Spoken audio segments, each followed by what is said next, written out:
त्यांनी प्रचारक म्हणून संघाचं काम पाहिलंय. गुजरात भूकंप काळात त्या सेवा कार्यात ते सहभागी होते.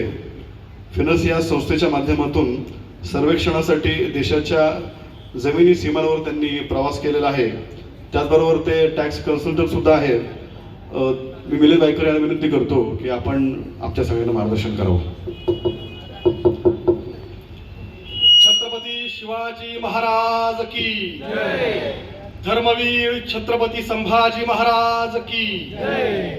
भारत माता की जय. नमः पार्वती पते हर हर हर महादेव. आजपासून बरोबर 1000 वर्षांपूर्वी भारतावरती गजनीहून मोहम्मद घोरीचं आक्रमण झालं होतं. त्यानं 12 ज्योतिर्लिंगांमधलं सोरटी सोमनाथाचं मंदिर उद्ध्वस्त केलं होतं.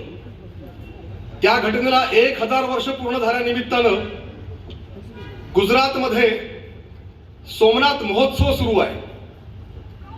ज्या वेळेला या गजनीच्या मोहम्मदाचा पराभव भारताच्या शेवटच्या चक्रवर्ती सम्राट पृथ्वीराज चव्हाणांनी केला आणि दरबारात ज्याला त्याला असा समोर उभा केला होता, त्यांनी त्याच्या दातामध्ये गवताची काडी धरली आणि क्षमा याचना केली. तो म्हटला की मी गरीब गाय आहे आणि मला मारू नये. या त्याच्या एका विनंतीला मान देऊन पृथ्वीराज चव्हाणांनी त्याला क्षमा दिली. 17 वेळेला अशा पद्धतीनं पृथ्वीराज चव्हाणांनी गजनीच्या मोहम्मद घोरीला माफी दिलेली आहे. 18व्या वेळेला पराभवामुळं फितुरीमुळं पराभव झाला आणि जसं 16व्या शतकात धर्मवीर छत्रपती संभाजी राजांचे डोळे औरंगजेबाने फोडले होते, तसे डोळे या पृथ्वीराज चव्हाणाचे मोहम्मद घोरीनं फोडलेले.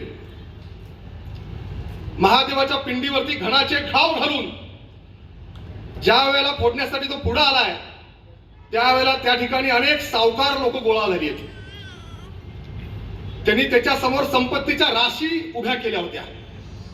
ते त्याला हात जोडून विनवण्या करतायत की ती महादेवाची पिंड तू फोडू नकोस, त्या मंदिरामध्ये गाय कापू नकोस, तुला पाहिजे तेवढी संपत्ती आम्ही तुला देऊ. पण हे सगळे जिहादी इस्लामी आक्रमक स्वतःला दिनदार बुत शिकन, बुत म्हणजे मूर्ती आणि मूर्तीपूजकांचा संहार करणं, दिनदार कुफर शिकन, अशा पद्धतीनं स्वतःला बिरुदावली मिरवणारे असे हे आक्रमक. त्यांनी सांगितलं की आम्हाला बुत शिखरांशी सौदा करता येणार नाही आणि म्हणून ही महादेवाची पिंड मी फोडणार. तत्कालीन भारताचे पहिले गृहमंत्री सरदार वल्लभभाई पटेल आणि राष्ट्रपती राजेंद्र प्रसाद या दोघांनीही पंतप्रधान असलेल्या नेहरूंचा विरोध डावलून आजचा उभ्या असलेल्या सोरटी सोमनाथ मंदिराच्या जीर्णोद्धाराच्या कार्यक्रमाला हजेरी लावली होती. लक्षात घ्या बंधू भगिनींनो, ज्या ज्या वेळेला आपला शत्रुबोध हा कमकुवत झाला, त्या त्या वेळेला आपला घात झालेला आहे. कुठेही दिसो साप ठेचून मारा, मनी अन्य चर्चेस द्यावा न थारा. विषाचे विना कोणता सर्प आहे, मरोनी कसे पाहुनी ओळखावे. की हा शत्रू जो आहे तो छोटा असेल किंवा मोठा असेल, तो शत्रू आहे. त्यामुळे आपल्या पूर्वसुरूंनी अगदी अचूक सांगितलंय की शत्रू, अग्नी, कर्ज आणि आजार या 4 गोष्टी अशा आहेत की ज्या छोट्या जरी असल्या तरी त्याच्याकडे दुर्लक्ष करू नये. उद्या त्यातून मोठे संकट आपल्यावरती येईल. पृथ्वीराज चव्हाणांच्या या एका चुकीमुळं आपल्या भारताच्या राष्ट्र जीवनाला खूप मोठी किंमत ही चुकावी लागलेली आहे आणि म्हणून जागरूक राहण्याची आवश्यकता आहे. मला गोष्ट आठवती एका कबुतरणीची. झाडावरच्या घरट्यामध्ये ती बसलेली आहे.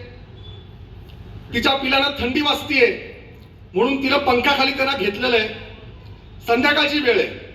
तिच्या समोर 2 छोटीशी उंदराची पिलं येतात. तिच्यातलं मातृत्व जागृत होतं. त्याही पिलांना ती मायेनं पंखाखाली घेते. सकाळ होती तशी ही उंदराची 2 पिलं ही तुरुतुरु पळत पळत असे लांब झाडावरती जाऊन बसतात आणि तिकडनं हिच्याकडे बघून दात विचकडून हसायला लागतात. हिला कळत नाही की ते का हसतायत. काल रात्रभर तर मायेची ऊब दिली ना त्यांना.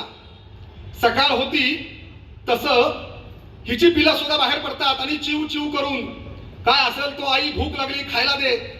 ही आपली पंख पसरते आणि तिचे लक्षात येतं की आपला घात झाला कारण की आपल्या पंखामध्ये बळच नाहीये.